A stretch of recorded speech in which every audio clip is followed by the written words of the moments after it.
So ito, balik update sa ano natin. Aircon natin nasunog yung board.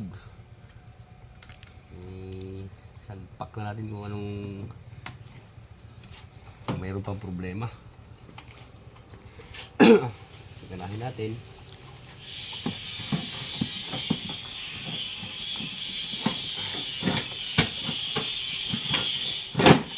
Wala na tong ano.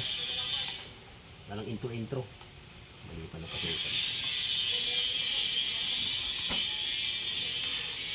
Balik ito yung sensor niyan. Malakas ba dyan? Baka mamaya hindi naririnig nila. Balik ito sensor. Yap. Sensor. Hindi mo ito ipipix ha. Fixing muna natin.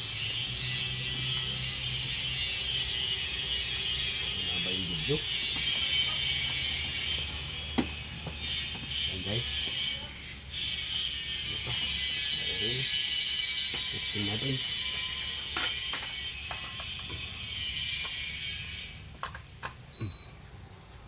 Ilaw. Hulog ah. Ito na hulog. Okay guys, working na ulit. So successful tayo dun sa board na sunog.